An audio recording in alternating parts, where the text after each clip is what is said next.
संसद पर आतंकी हमले की बरसी के दिन बुधवार को सुरक्षा में सेंधमारी की बड़ी घटना सामने आई। दरअसल लोकसभा की कार्यवाही के दौरान दर्शक दीर्घा से 2 लोग सदन के अंदर कूद गए और नारेबाजी की और एक केन के जरिए पीले रंग का धुआं उन्होंने सदन के अंदर फैला दिया। घटना के तुरंत बाद दोनों को हालांकि पकड़ लिया गया। इस घटना के कुछ देर बाद ही पीले और लाल रंग का धुआं छोड़ने वाली केन लेकर संसद भवन के बाहर प्रदर्शन करने वाले एक पुरुष और एक महिला को भी गिरफ्तार किया गया। अब आपको इन चारों आरोपियों के बारे में कुछ जानकारी देते हैं। संसद के बाहर से गिरफ्तार 42 साल की नीलम के पास कई डिग्रियां हैं, पढ़ी लिखी है। वो किसान आंदोलन से लेकर दूसरे धरने और प्रदर्शनों में भी काफी सक्रिय रहती है। प्रगतिशील आजाद युवा संगठन की संस्थापक है। कांग्रेस का प्रचार करते उसका वीडियो भी वायरल हो गया था। उचाना के गांव घसो खुर्द की नीलम हरियाणा सिविल सर्विसेज की तैयारी के लिए हिसार में रह रही थी। 25 नवंबर को घर से पीजी के लिए निकली थी। मां सरस्वती ने बताया कि उन्हें नहीं पता था कि वो दिल्ली गई हुई है। दूसरी तरफ ये भी बात सामने आ रही है कि पुलिस की गिरफ्त में लिए जाने के बाद नीलम ने पत्रकारों से कहा कि सरकार हमें दबा रही है। जब हम अपने अधिकार के लिए आवाज़ उठाते हैं तो हमें पीटा जाता है और जेल में डाल दिया जाता है। हम किसी संगठन से नहीं जुड़े हुए हैं। पुलिस की गिरफ्त में लिए जाने के बाद नीलम ने पत्रकारों से कहा खास तौर पर कि सरकार हमें दबा रही है। जब हम अपने अधिकार के लिए आवाज़ उठा रहे हैं तो हमें देखिए किस तरीके से पीटा जा रहा है और जेल में डाला जा रहा है, और हम ये साफ कर देना चाहते हैं कि हम संगठन से नहीं जुड़े हुए हैं। दूसरी तरफ एक और शख्स जिसका नाम मनोरंजन है, उसके बारे में जानकारी आ रही है कि उसके पिता एक किसान हैं। उन्होंने कहा कि मेरा बेटा गलत है तो उसे फांसी दे दो। मनोरंजन डी एक इंजीनियर है और अभी अविवाहित है। पिता देवराज एक किसान हैं। उन्होंने मीडिया से कहा कि अगर मनोरंजन ने कुछ गलत किया है तो वो मेरा बेटा नहीं है, उसे फांसी दे दीजिए। लेकिन मैं कहता हूं कि वो अच्छा लड़का है। मुझे नहीं पता था कि वो दिल्ली में है।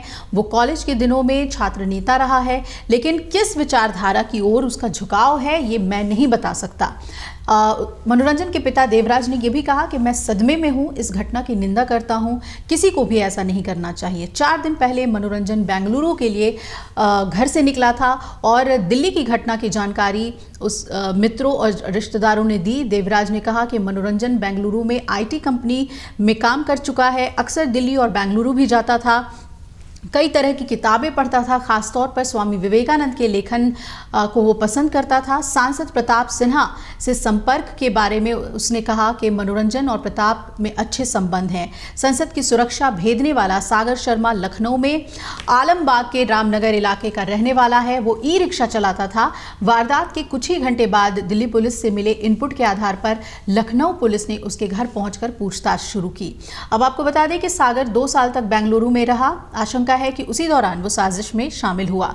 बेंगलुरु कनेक्शन बहुत अहम है। सागर मूल रूप से उन्नाव से सोहरा मऊ का रहने वाला बताया जा रहा है। उसकी मां रानी शर्मा ने बताया कि पति रोशन लाल शर्मा कारपेंटर है।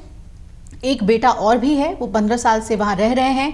उन्होंने बताया कि रविवार को सागर घर में प्रदर्शन में शामिल होने की बात कहकर गया था। कहा था कि दोस्तों के साथ जा रहा हूं, कुछ काम है। सागर 12वीं पास है और मंगलवार को उससे बात हुई थी। वो बुधवार को उससे कोई बात नहीं हुई। परिजनों का दावा है कि उन्हें ये नहीं पता था कि आखिर सागर बेंगलुरु में करता क्या था। एक और आरोपी अमोल शिंदे के बारे में आपको बताएं कि उसके बारे में कहा जा रहा है कि ट्रांसपोर्ट भवन के बाहर से उसे गिरफ्तार किया गया। वो महाराष्ट्र के लातूर के जरी का रहने वाला है। माता पिता और 2 अन्य भाई मजदूरी करते हैं। खुद अमोल सेना भर्ती की तैयारी कर रहा था। खर्च चलाने के लिए वो भी मजदूरी करता था। 9 दिसंबर को वो सेना भर्ती की बात कहकर घर से निकला था।